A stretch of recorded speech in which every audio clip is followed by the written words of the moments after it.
what that resulted is the CFO of that company had to sign a contract in which he paid in advance for 5 years of this service for his ships. That in turn nearly caused that CFO to flirt with bankruptcy. A risk that he didn't even know existed the day before is pushing him to bankruptcy the next day. Growing a business requires a holistic approach that extends beyond sales and marketing. This approach needs alignment among people, processes, and technologies. So if you're a business owner, operations, or finance leader looking to learn growth strategies from your peers and competitors, you're tuned into the right podcast. Welcome to the WBS Podcast, where scalable growth using business systems is our number one priority. Now, here is your host, Sam Gupta. Hey everyone, welcome back to another episode of the WBS Podcast. I'm Sam Gupta, your host and principal consultant at digital transformation consulting firm Elevate IQ. If you are a small business operating as a single entity with one warehouse and site, most of your suppliers will have a handshake relationship. But as you grow, you are going to add more sites. Each site may have its procurement function and may manage its supply chain. This is where having accurate supplier intelligence and a comprehensive risk profile of suppliers becomes important. In today's episode, we have our guest, Matt Keys, who describes the importance of supplier intelligence and how that helps uncover supply risks before it's too late. He also discusses how centralized relationships can help companies save money through centralized contract and supplier profiles. Finally, he describes supply chain risk concepts through the stories of his recent engagements. Let me introduce Matt to you. Matt started off studying religious terrorism and won 12 merit-based scholarships for being the first to infiltrate a terrorist cult in Japan. He then turned to sales, where he has closed $100 million in total deals and won awards for being a top performer 9 out of 14 years. Then he moved into the AI space, working at a company that applied AI to everything from terrorism to plus-sized women's clothing. And finally, Craft.co, overseeing their international business in supplier intelligence. With that, let's get to the conversation. Hey Matt, welcome to the show. Hey Sam, thanks. I am super excited to have you, especially when it comes to your experience with supply chain risk. It's so important for our listeners. So super excited to dig deeper into that. Just to kick things off, do you want to start with your personal story and your current focus, Matt? Yeah, sure. I'll take you kind of from the beginning to the end really quickly. I started off in professional academics studying religious terrorism. I was the first American and foreigner to infiltrate a Japanese terrorist sect, where I did kind of my graduate research. Really had a passion for teaching, but realized very quickly that professional academics is a difficult path to go. When I was a kid growing up, like you, I had challenges as a teenager. I really related to your story in the initial episode. It's one of my favorite episodes. And the people that helped me survive that challenge were my teachers, because they built relationships with me. And so that's been kind of the theme through my career, is success through relationship building. So I moved into sales, where I started in technology sales, saw a lot of success in that, and then moved on to artificial intelligence and now supply chain intelligence with Craft. Okay, amazing. And that's quite a background, to be honest, because you have a very interesting and diverse background. I'm pretty sure you have had a lot of learnings from there, and that is probably helping you in your relationship building and managing relationships with the suppliers. On that note, we have one of the standard questions that we ask every single guest that come on the show, and that is going to be your perspective on business growth, Matt. Yeah. For me, the key to business growth, and what's really made me successful and made the business that I've been a part of successful, is around relationship building. And that's just me being authentic to myself. One of the things I love about the WS Rocks community is it's primarily a community of entrepreneurs who are trying to be authentic to themselves, who happen to work in finance and operations for SMBs. And a lot of people tell you there's one way to succeed or another way to succeed. I think when they do that, they're generally selling something or trying to recruit you. For me, being authentic to myself, the way has been to succeed through growing relationships. And the key to relationship building is empathy. And then the way that digital transformation helps unlock that is through providing additional intelligence. What I find is that growth in business comes from building relationships. And if I take care of relationships, the money takes care of itself. If I'm a leader, if I take care of the relationships with my employees, the organization takes care of itself. And I'm amazed at the dividends that pays and the problems that avoids and solves. If you just put in a little upfront investment in understanding the other party and building a relationship with them. Okay, amazing. I love your perspective, the way you like to emphasize on the relationship building and the community and empathy. I think those are super critical, especially when we work with suppliers and when we look at the supply chain risk. So on that note, I know that you have tons and tons of stories of your recent engagements that you have done with different businesses, and you have helped them assess the supply chain risk. So would you like to share any specific stories of your recent engagement, how you have helped them through supply chain risk, but through relationship building? So yeah, I can think of a great story where I had a customer actually measured the impact of more informed and better relationship building on their impact on their business. And this was a fairly large oil major, but for them, by building out a platform that enabled them to just enter negotiations with their suppliers on a more prepared footing and with more intelligence, they estimated it's conservatively going to save them $500 million a year.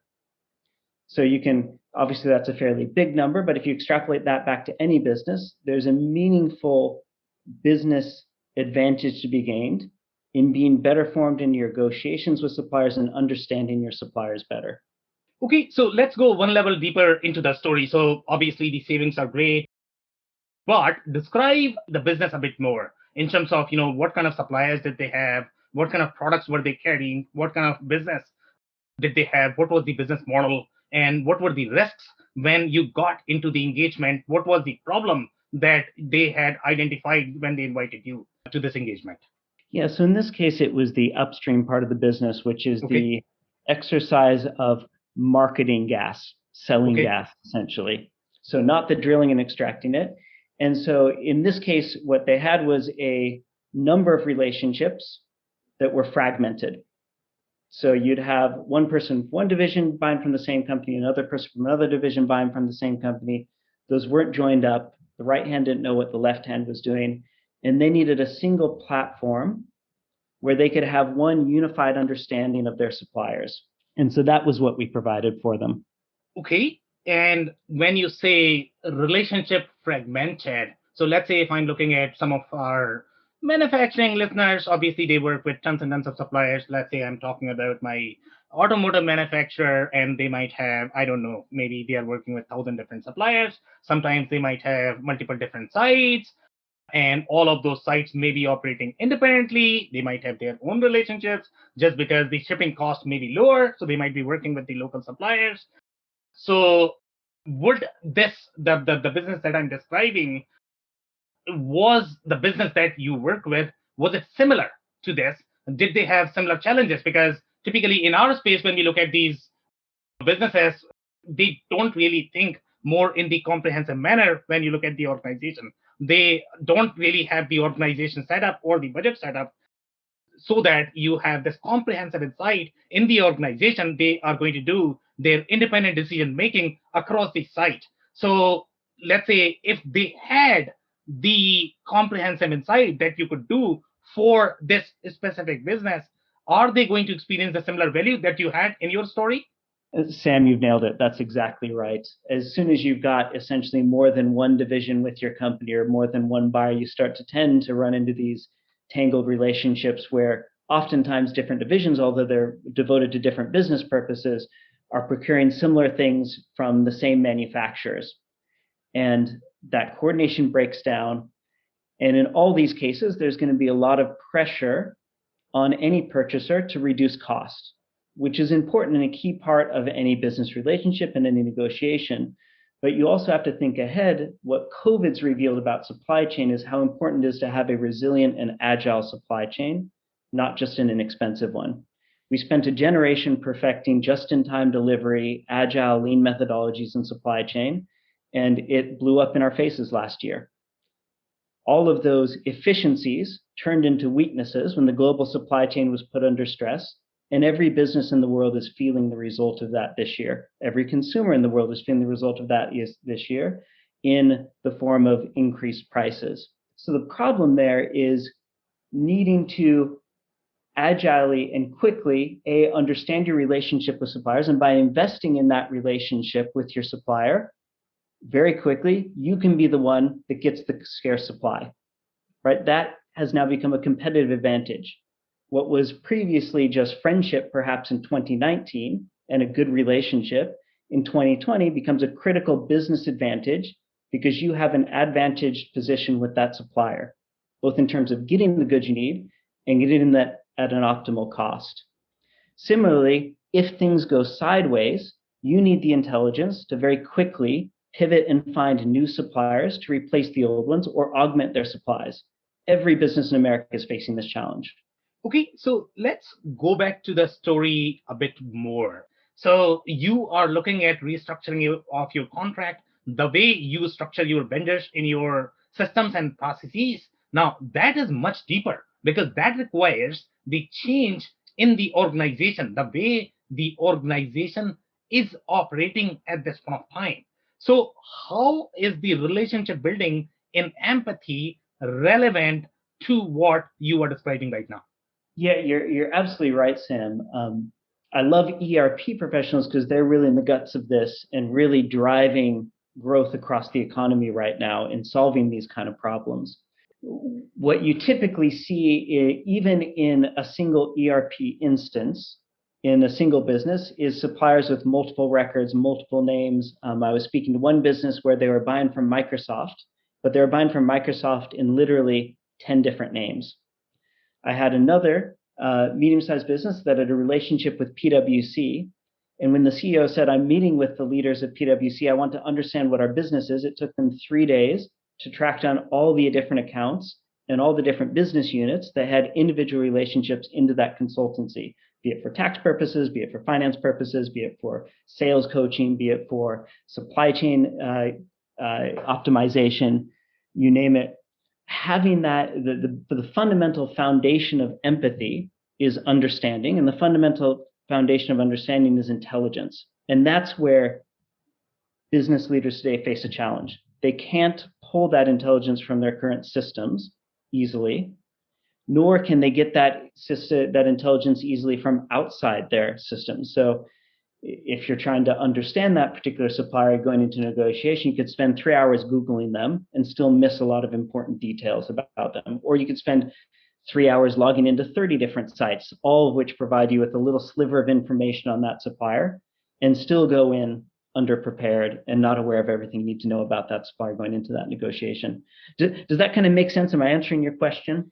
Yeah, it does. In fact, I'm actually going to take this to the next level in understanding overall how to go through this journey. And obviously, you sort of described that how important it is to have the centralized understanding of your suppliers, how important it is to analyze that, whether you have decentralized relationships or not, and that is actually going to save you a lot of money. So let's say if I look at this from a small to medium-sized business, perspective. Let's say if I'm the CEO or CXO or the CFO, and I am trying to, obviously, I need to worry about my sales.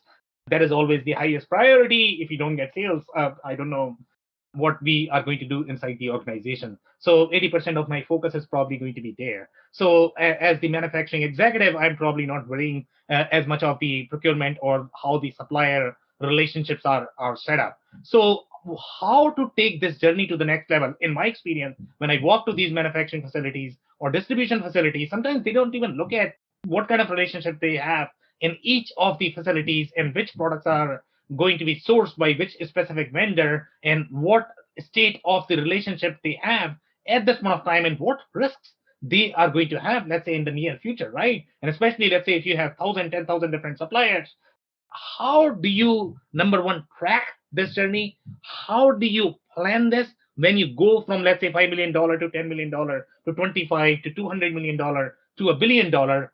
What is the process of planning, number one, the relationships, and number two, the supply chain risk?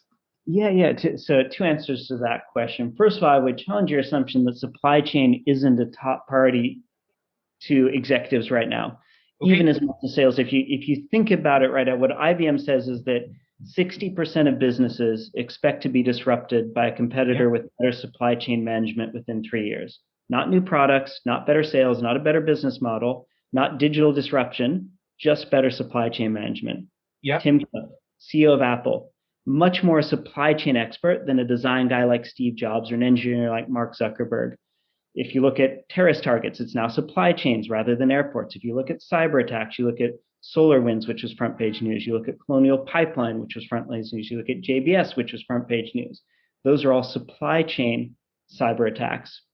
What used to be a very kind of dusty, murky backwater of the business, we would typically run into procurement and supply chain in the context of, I need to get something done, I need to get it fast, and they're just slowing me down by making me go through an extra month of contracting or compliance checks or these kind of things.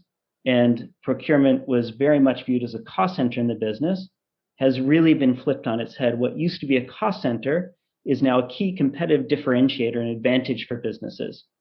And what used to be kind of a murky backwater of the business is now the front line of our defense against terrorists and cyber attacks. You've gone from being kind of a back office professional to Jason Bourne in a matter of a year or two. And so I think supply chain is just a fascinatingly exciting place to be. And then the second part of your question is, as you grow, all of these problems just become more difficult. If you're going from 10 million to 30 million, you can easily go from hundreds to thousands to potentially tens of thousands of suppliers. And you've got much higher levels of revenue on the risk, and supply chain becomes more and more relevant to the executives.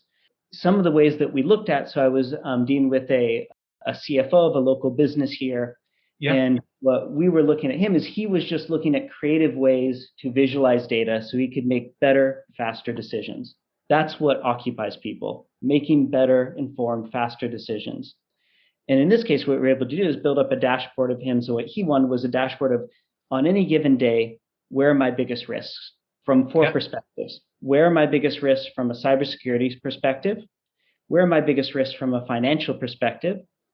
Where are my biggest risks from an ESG and environmental impact perspective? And then what is the news of the day that impacts me? Like, I don't want to have to read the Wall Street Journal end to end to find out what actually matters to me. So those are the kind of solutions that we're solving for CFOs trying to scale their business, is ways of very quickly and agilely incorporate information in their decisions, not have to wait for your team to spend 3 days telling you what your given relationship is with the supplier. So when we look at these dashboards, obviously to create these dashboards, you have to have your data in order, you have to have your suppliers in order. And until you have that, so let's say if you look at the slightly smaller businesses, and this we have seen even in the larger businesses, just because they are large, it does not mean that they are going to have the most organized operations or the data. So you are going to have tons and tons of problems overall from the process perspective as well as from the data perspective. So I'm actually going back to my question again. When we look at this planning from, let's say, 5 million to 10 million to 50 million to 100 to 200 or maybe $1 billion. Now, when we are, let's say, the small, then I don't necessarily have to worry about planning as much because I may be working with, let's say, 100 different vendors. They may be local. I may know them, and they might provide the best rate. So I may not have multiple entities that are responsible for independent decision making. But as I grow, let's say if I'm at, let's say, 50 million point, and I don't know, maybe I have 2 or 3 different sites, that's where you are going to have your P&L owners that are going to be responsible for procurement, unless you have centralized procurement, which is again very rare in our experience, that we don't find, especially when it comes to SMB space. So what is that state and how to sort of plan this so that I don't have my duplicate vendors in the system, and I have the data and the processes set up in a way that we will be able to put that dashboard so that it can provide all the information that I need from my business perspective. Sam, you've nailed it. The ideal situation is, when you're small, your Yeah, vendor inside out. You maybe have handshake relationships. In this idealized world, let's say we all live in the same town together, our kids go to the same school. I yeah, know these people inside out. I depend on them. I understand them. I've got an empathetic relationship with them, and I can rely on them. The reality is that doesn't scale, okay, right? Like from a number, globalization, you're going to be dealing with globalized vendors who don't speak English as a first language. You're going to be yeah, dealing with, just as you said, as soon as you have a second business division, there's a natural breakdown in communications. The organization scales, communication becomes a challenge, information becomes a challenge. And as you're scaling, it's important to differentiate between kind of two types of information when you're dealing with suppliers. The first is internal information, such as what you get from your ERP system. And that's not easy. If you're yeah, lucky, you've got a good deployment and you know exactly what you're spending with who and why. On the other side, you've got external information, which is information about those businesses, your suppliers, which proves absolutely critical in times of stress like COVID. Understanding which of your suppliers are under distress, that could be financial distress, that could be cultural distress, who's losing employees, who's yeah, hiring employees, who's growing, who's shrinking. All of these kind of things are top of mind concerns for businesses. I'll give you an example of a small shipping company that I work with in Europe. Shipping requires oil and fuel whenever the ship docks, right? To simplify things. Their number one oil and fuel supplier went into bankruptcy proceedings without telling them. Your supplier is okay, never going to give you advance warning of this. What that resulted is the CFO of that company had to sign a contract in which he paid in advance for 5 years of this service for his ships. That in turn nearly caused that CFO to flirt with bankruptcy. A risk that he didn't even know existed the day before is pushing yeah, him towards bankruptcy the next day. And so the problem that we're trying to solve for business leaders is, how do you know today what you would usually find out tomorrow from your suppliers? How you can get that critical 1 day or 2 day, or oftentimes we see a week or more advantage in yeah. information, so you can make, again, better informed, more agile decisions as you grow your business. Okay, amazing. So that actually reminds me of one of the stories that I have come across myself overall in terms of the procurement processes of a growing business. So the story is about an organization. They were really growing. Obviously, they had a lot of different pain. The procurement was always sort of the bottleneck, just because there was this one person who was responsible to track all of these vendors, and just Mm-hmm. not to sort of increase the cost of the admin, because when you are setting up these vendors, when you are trying to analyze the cost, when you are trying to negotiate with them, obviously that actually increases the admin cost as well. Now you need to factor that in when you are trying to negotiate, because if your cost of admin is going to be more than the discount that you are seeking, that's not a very smart business decision anyways, right? So what these guys used to do is, they had just one person, and she had these reams of paper that she had to go through. And to simplify their process, they had just one vendor per product. Can you believe this? One vendor per product. No negotiation. They just had one vendor. Now, from their perspective, they are doing this to simplify the business practices. Now, from your perspective, I ask you, would you be comfortable being a CEO of this company? If not, why not?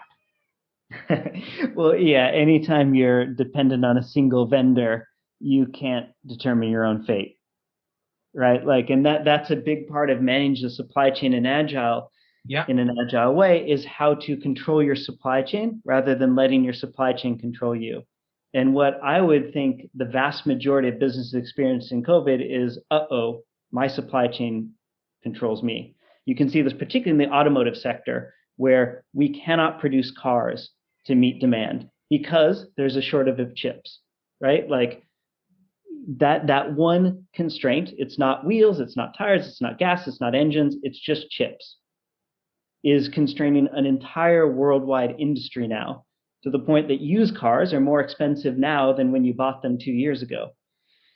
And so to bring it back to your question, what what we're really trying to help business leaders solve is how to understand their supply chain in a way that they can agilely change it to meet the demands of a changing business world. How can I very quickly find an alternate vendor in the same category with the same locations profile so that they, for instance, like a typical problem I have is like, okay, I need new part X for my manufacturing distribution centers because my previous vendor Y who provides part X has gone under.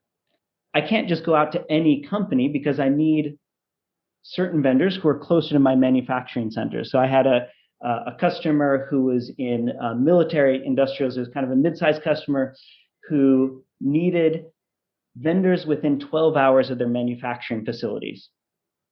How do you figure that out at scale? That's actually a deceptively very hard problem to go through, make a list of your manufacturing facilities, and then start individually Google mapping each location of the potential vendor you're selecting against that. That's the kind of challenge that you need to be able to address with data in an automated fashion.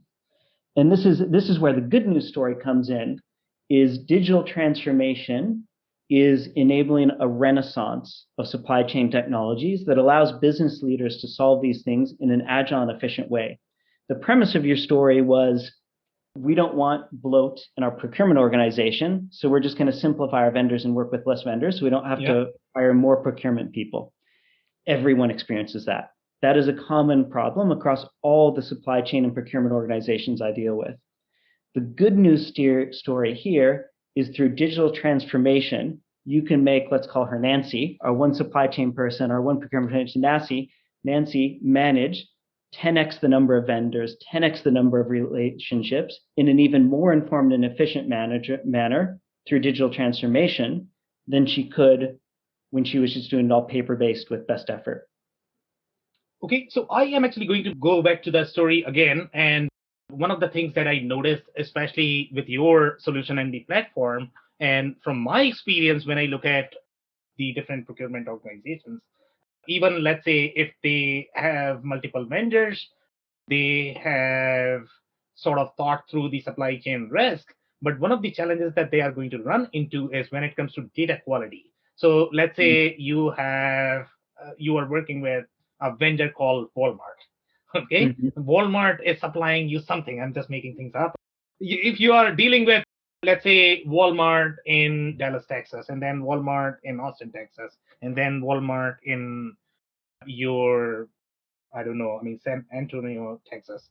Now, if you're doing that, if all your names are good and your engine is good, then, you don't have a problem. But sometimes what is going to happen is, your vendors are going to be called Walmart in Texas and Kroger in Ohio. So now your system needs to know, okay, if this is the right vendor, because from the contracting and relationship perspective, you should be able to tie these things in to be able to take advantage of the cost savings that you are going to get by implementing the dashboards, by implementing the data that you are providing. So do you agree that this problem exists in the organization when we look at the manufacturing organization, even though they might have analyzed their supply chain completely, that I understand my vendors, but since I'm working with the 10,000 vendors, sometimes it's hard for me to be able to understand because they could name differently, even though they are the same vendor. And I could sign a corporate contract and I can get the discount, but I'm not getting that. So what would you say to that? No, you're spot on. Kind of the last generation has been a story about the tech giants like Walmart, like Amazon, like Microsoft, using digital transformation against us as SMBs. The classic story is the neighborhood bookshop going out of business because all their business gone to Amazon, right? We finally turned the corner where SMBs can start using digital transformation against those tech giants. And this is a key example. By knowing more about a large vendor you're dealing with, let's say Walmart, you can start to balance out the power structure simply by understanding their business a little bit better, understanding the lay of the land better, because I guarantee you Walmart is not going to know you very well. And whoever you're negotiating at Walmart is not going to know you very well. Yeah.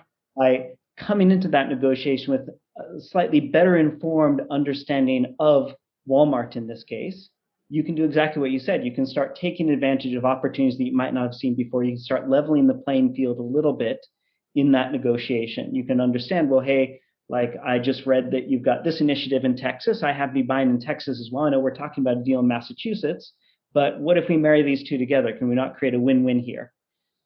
That's kind of how I see digital transformation and better supplier intelligence helping SMBs compete with the bullies that have been beating them up for the last 30 years. Okay, amazing. That's it for today, Matt. Do you have any last minute closing thoughts?